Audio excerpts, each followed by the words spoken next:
The canyons coming with this October's World Update are going to be an amazing place to build terrain bunkers.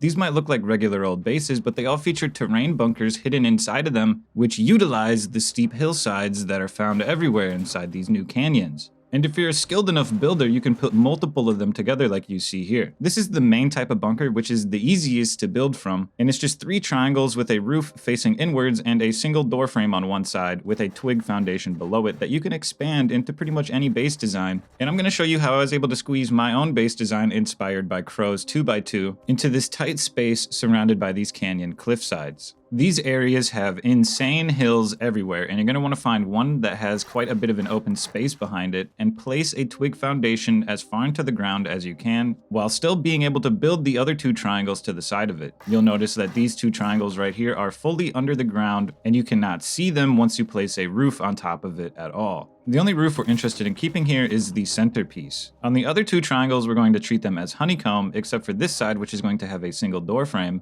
and the second door behind that is up to you, and the rest of it will be enclosed in walls. Make sure that the soft side is facing away from the roof. You have the ability to continue building the walls upward, but I would recommend placing the floor tiles there instead, and you'll be upgrading the roof tile but leaving the twig foundation below it. Now when we break that twig, it's going to open up the bunker, allowing us to use it as a regular airlock. From this point, you're left to the mercy of the terrain around you, and you're going to have to do your best to work around it, but as long as your base's footprint isn't too crazy, you should be able to work your way up and down any hills that surround your main foundation. These raised and lowered foundations give you the opportunity for some creativity, but I would recommend just honeycombing them off and then expanding from it later, as the whole point of these bunker bases is to build a strong core that is very difficult to raid. The rest of your base can be customized however you would like, and that's where you can start getting crazy with it. And as you can see here, we're just building out a hollowed version of the new meta 2x2 by Crow, and we're gonna have to start doing some crazy things to get our shooting floor down. Another thing to keep in mind is where your bunker is located in orientation with how we're about to have to build our shooting floor, for example, because if you do it incorrectly, it might be exposed to the air. So in the case of this example, I've built it on purpose incorrectly so I can show you how you might work around that, because essentially this bunker is just a bunker on a regular airlock that would be facing outside.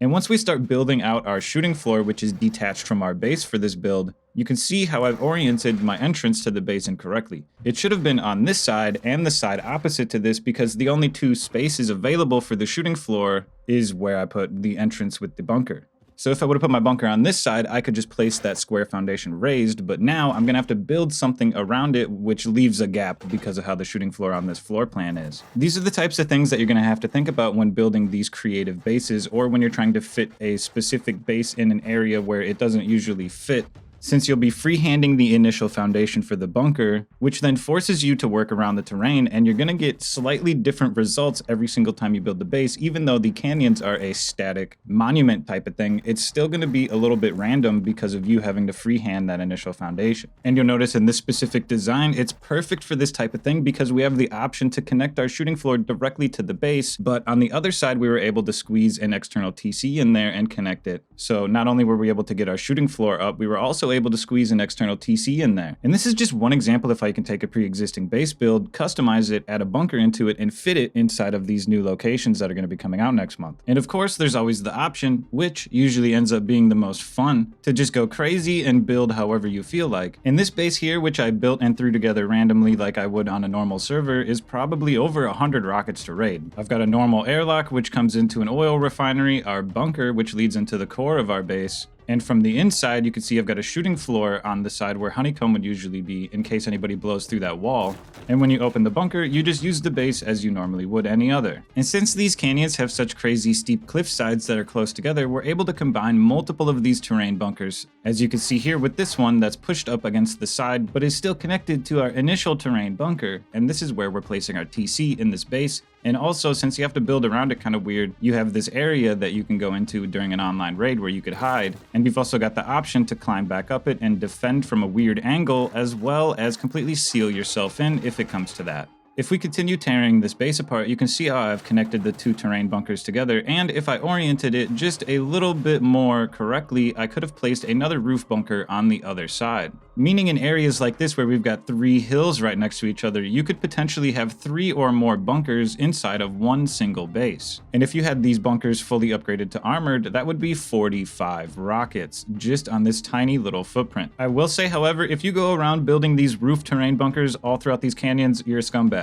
If you're gonna do that, you should at least build these 2x1 versions of it, which is literally just a regular 2x1 base with a roof in between the honeycomb. You're gonna wanna make sure you put that first foundation down though, where the roof is gonna go, so that you know that it's in the ground far enough. And by doing this, you've essentially doubled the cost of raiding this base.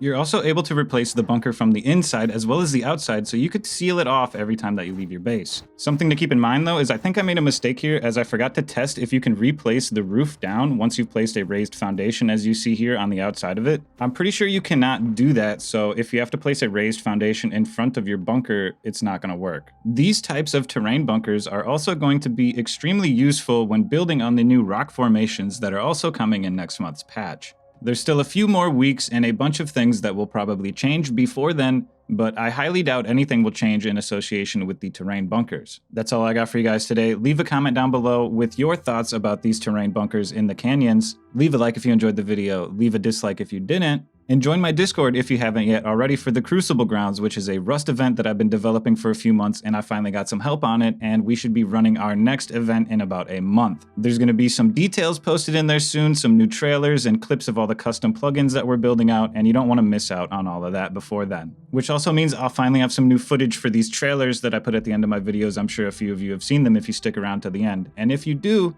I appreciate that. Thank you very much. I'll catch you in the next one.